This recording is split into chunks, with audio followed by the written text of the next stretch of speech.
Hello, dear viewers. Dear viewers, many mothers are asking me that where to use magic E and where to use split digraph.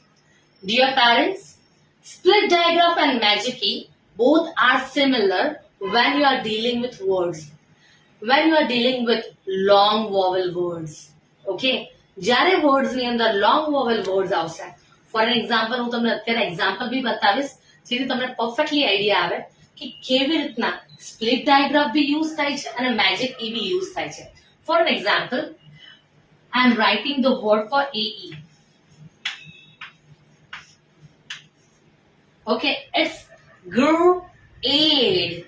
Like it's a split digraph, and when there is E in the last, જ્યારે પણ word ની last માં E હોય તો કોઈ એને magic E બોલે, કોઈ એને split digraph બોલે, but અત્યારે તમારે split digraph and magic E both ને similar counting માં લેવાના છે.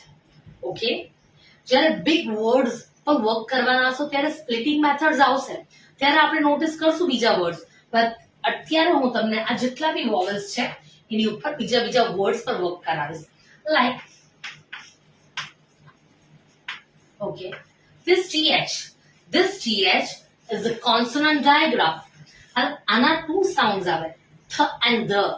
એ અત્યારે નોટિસ નથી કરવાનું, but અહીંયા split digraph છે તો th in. Okay, લાસ્ટ માં e છે તો આપણે જેમ રૂલ્સ ની અંદર છે ફર્સ્ટ વોવેલ આવે છે એના ફેસ ઉપર વર્ક કરો છો, લાસ્ટ વોવેલ સાયલેન્ટ થઈ જાય છે. સેમ ટુ સેમ બધા જ નિયમ સેમ છે, બધા જ રૂલ સેમ છે, બટ અહીંયા મેજિક ઈ ને અહીંયા બધા લાસ્ટમાં જે ઈ આવશે એ બધા અહીંયા સાયલેન્ટ બતાવશે બધા. ઓકે, હવે જોઈએ મેજિક ઈ નું I and E. For example eyed.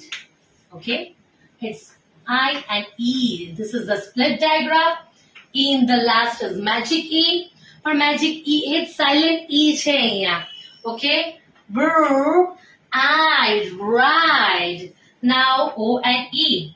Like still, whole. Okay? Like O and E are split. Whole, stole.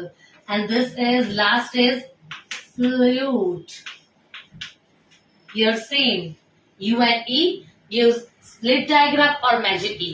So dear viewers, જે લાસ્ટ માં E છે એ બધાને magic E બી કહેવાય અને same to same long vowel word, split vowels બધાની અંદર જે second E આવે છે એ સાયલેન્ટ થઈ જવાનો છે. ઓકે, તો અત્યારે જે સાયલેન્ટ થવાના છે એ આ E છે એ મેજિક E તરીકે બી રોલ આપશે અને આ સ્પ્લિટ ડાયગ્રાફ ના ઓકે સ્પ્લિટ ડાયગ્રાફ છે. Okay, both are equal. Now તમે ડિસ્ક્રિપ્શન બોક્સ ની અંદર હું તમને થોડા વર્ડ્સ આપીશ તો પ્લીઝ એની પર વર્કઆઉટ કરજો. Thank you for watching my video and by everyone.